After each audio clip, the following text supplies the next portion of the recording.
ആദർശിന്റെയും നയനയുടെയും നാളത്തെ നല്ലൊരു കഥ കേട്ടാലോ? അങ്ങനെ നാളത്തെ കഥയില് ഒടുവിൽ നയന വീട് വിട്ടിറങ്ങാനായിട്ട് തുടങ്ങുവാണ്. അങ്ങനെ പുറത്തേക്ക് ഇറങ്ങുന്ന സമയത്ത് ചന്തുമോള് കരഞ്ഞോണ്ട് ഓടി വരുവാണ്. അമ്മേ, ഞാനും അമ്മയുടെ കൂടെ വരുന്നുണ്ടെന്നും പറഞ്ഞു.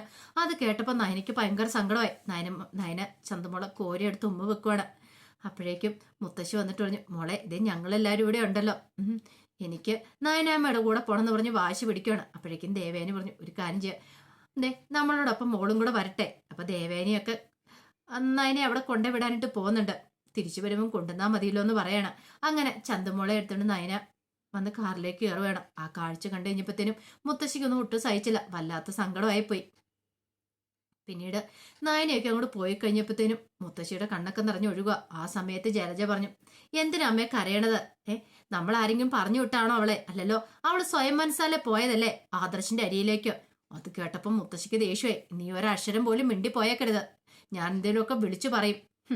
എന്റെ നയനമ്പോൾ പോയി കഴിഞ്ഞപ്പോൾ എൻ്റെ നെഞ്ചു കിടന്ന് പെടയാന്ന് പറഞ്ഞു. അത് കേട്ടതും ജലജ പറഞ്ഞു, അമ്മ എന്തിനാ ഇത്ര സങ്കടപ്പെടുന്നേ? അങ്ങനെയാണ് പിന്നെ അമ്മയ്ക്ക് പറയാൻ വരായിരുന്നു അവളോട് പോവണ്ടെന്ന്.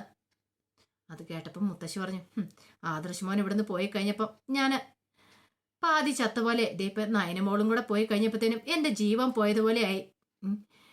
ഇതിനേക്കാളും ഭേദം എന്നെ അങ്ങോട്ട് മുകളിലേക്ക് വിളിക്കുന്ന. ഇനിയിപ്പം ഞാൻ എന്തൊക്കെ കാണണം? എനിക്കിതൊന്നും കാണാനുള്ള ത്രാണിയില്ല എന്ന് പറഞ്ഞു. അത് കേട്ടപ്പോൾ നവ്യ പറഞ്ഞു, മുത്തശ്ശി എന്തിനാ വിഷമിക്കണേ?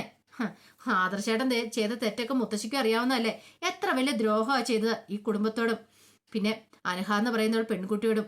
പാവം പിടിച്ചൊരു പെൺകുട്ടിയെ പിച്ചി ചീന്തി അതിനകത്തൊരു കുഞ്ഞിനെ ഉണ്ടാക്കിയിട്ട് വലിയ ആളും കളിച്ച് നടക്കുമല്ലേ ആദർശേട്ടൻ. എന്നിട്ടോ പുണ്യാളനായിക്കൊണ്ട് നയന ഇപ്പൊ ആദർശേന്റെ അരിയിലേക്ക് പോയിരിക്കുന്നേ. ഞാനൊക്കെ ആയിരിക്കണമെന്ന് പറഞ്ഞു. ഇത് കേട്ടപ്പോൾ മുത്തശ്ശി പറഞ്ഞു, നീ ഒരു അക്ഷരം മിണ്ടി പോയേക്കരുത്. മിണ്ടിയിട്ടുടെ നിന്റെ കാരണം അടിച്ചാൻ പൊട്ടിക്കും. നീ ആരാന്ന് നിന്റെ ഭാവം? കൂടുതൽ അധികാരം കാണിച്ചാണ്ടല്ലോ ആദ്യം നിന്റെ ഭർത്താവിനെയും കൂടെ ഇവിടെ ഇറക്കി വിടും. മര്യാദയ്ക്ക് അടങ്ങി ഒതുങ്ങി ജീവിക്കുകയാണ് നല്ലത്. അപ്പോഴേക്കും നവ്യ പറഞ്ഞു, അതിനിപ്പം ഞാൻ എന്ത് തെറ്റാ പറഞ്ഞത്? നീ ഒരു തെറ്റും പറഞ്ഞിട്ടില്ലല്ലേ? എന്നെ കൊണ്ട് കൂടുതൽ പറയിപ്പിക്കാതിരിക്കുന്നതായിരിക്കും നല്ലത്. അപ്പോഴേക്കും ജലജ പറഞ്ഞു, നവ്യെ, നീ ഒന്നും മിണ്ടാതിരിക്കുന്നുണ്ടോ? ഇങ്ങോട്ടേക്ക് വരാനും പറഞ്ഞു നവ്യയും വിളിച്ചോണ്ട് അങ്ങോട്ട് പോയി. മുത്തശ്ശിക്ക് സങ്കടമായിട്ട് നേരെ മുത്തശ്ശന്റെ അടുത്തേക്ക് പോവുകയാണ്. ആ സമയത്ത് ജലജ നവ്യോട് പറഞ്ഞു, എന്തിനാ നീ ഇപ്പം മുത്തശ്ശിയെ വെറുതെ എരിവരി കയറ്റി കൊടുക്കാൻ പോയത്? നിന്റെ മുത്തശ്ശിയുടെ സ്വഭാവം നിനക്ക് അറിയാവുന്നതല്ലേ? പിന്നെ അമ്മ, ഞാൻ എന്താ ചെയ്യണ്ടേ? ആദർശ് അത്ര വലിയ തെറ്റ് ചെയ്തിട്ടും ആദർശ് വീട് വിട്ടു പോയി കഴിഞ്ഞപ്പോ എല്ലാവർക്കും എന്തൊരു വിഷമാന്ന് നോക്കിയേ. നയനെ ഇവിടെ നിന്ന് ആരും ഇറക്കി വിട്ടൊന്നും അല്ലല്ലോ. അതൊക്കെ ശരി തന്നെയാ മോളെ, പക്ഷെ പറഞ്ഞിട്ട് കാര്യമില്ല. ആദർശിനോടും നയനോടും ആണല്ലോ ഇവിടെ എല്ലാവർക്കും സ്നേഹം. നിന്നോടോ എന്നോടോ അല്ലെങ്കിൽ നിന്റെ ഭർത്താവായ അഭിയോടോ ആർക്കെങ്കിലും സ്നേഹമുണ്ടോ? നമ്മളൊക്കെ എന്തെങ്കിലും ഒരു നിസാര തെറ്റ് ചെയ്തിട്ടുണ്ടെങ്കിൽ അത് മതി അതിന്റെ പേരിൽ കുറെ ഒച്ചപ്പാടും ബഹളവും ഒക്കെ ഉണ്ടാക്കാനായിട്ട്. ഇപ്പം ആദർശ് എന്ത് തെറ്റ് ചെയ്താലും ഒരു പ്രശ്നമില്ല ഇവിടെ ആർക്കെന്ന് പറഞ്ഞു. ഇത് കേട്ടത് നവ്യ പറഞ്ഞു, അയാൾ ചെയ്ത തെറ്റിനുള്ള കൂലി അയാൾക്ക് കിട്ടുന്നുണ്ട്, ഇനിയും കിട്ടുമെന്നൊക്കെ പറഞ്ഞ് കുറ്റപ്പെടുത്തുവാണ്. ഈ സമയം മുത്തശ്ശിക്ക് ഭയങ്കര വിഷമ. മുത്തശ്ശി നേരെ സങ്കടത്തോടുകൂടി മുത്തശ്ശിന്റെ അരിയിലേക്ക് വന്നു. എന്നിട്ട് പറഞ്ഞു, നയനമോള് വീട് വിട്ടു പോയി എന്ന് പറഞ്ഞു. മുത്തശ്ശൻ പറഞ്ഞു, അതിനിപ്പോ എന്ത് ചെയ്യാൻ പറ്റും വസുന്ധര? നമുക്ക് അവളായിട്ടെടുത്ത തീരുമാനം, അവള് പോട്ടെ. ഇദ്ദേഹത്തിന് എങ്ങനെ ഇങ്ങനെയൊക്കെ പറയാൻ തോന്നും? പിന്നെ ഞാൻ എന്താ ചെയ്യണ്ടേ? ആദർശ് ഇവിടുന്ന് പോയിട്ടുണ്ട്, അതിന് തക്കതായ കാരണമുണ്ട്. ആദർശിന് സ്വഭാവം അറിയാലോ, അവൻ എന്റെ സത്യാവസ്ഥ കണ്ടെത്താൻ വേണ്ടിയാ പോയിരിക്കുന്നേ. നമ്മൾ ആരൊക്കെ തടഞ്ഞാലും അവൻ നിൽക്കില്ല എന്ന് എനിക്കറിയാം. ഈ സമയത്ത് ഇങ്ങനെ ഒരു തീരുമാനം എടുക്കുന്നത് നല്ലതെന്ന് എനിക്ക് തോന്നി. ഇനിയും ഞാൻ അവനെ അവഗണിക്കും തോറും അവന് സത്യങ്ങൾ കണ്ടെത്താനുള്ള ആ ഒരു ഉത്സാഹം കൂടത്തുള്ളൂ. കാരണം ഇപ്പൊ കമ്പനി തകർച്ചയിലേക്ക് പോയിക്കൊണ്ടിരിക്കുക. അതിനെ ഉയർത്തിക്കൊണ്ട് വരേണ്ട അവനെ സാധിക്കുള്ളൂ.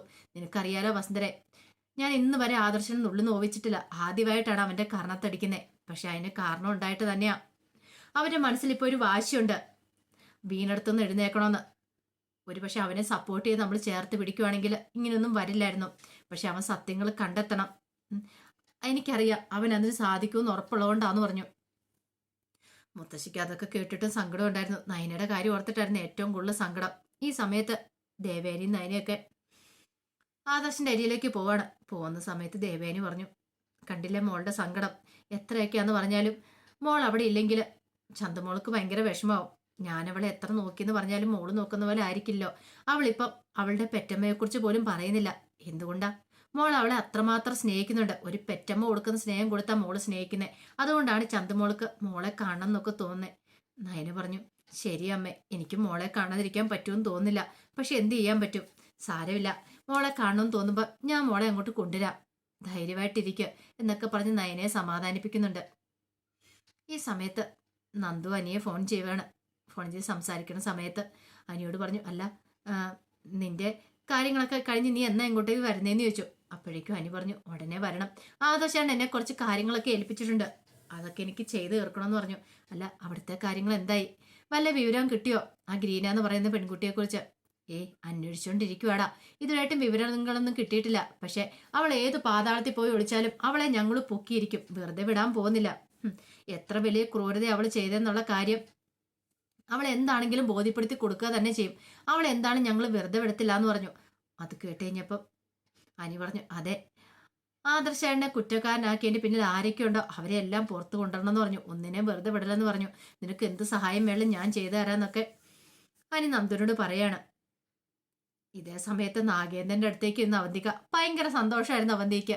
അവന്തിക എന്നിട്ട് പറഞ്ഞു, അച്ഛ അവള് പടി ഇറങ്ങിയെന്ന് പറയുന്നു, ആ നയനെന്ന് പറയുന്നവള്.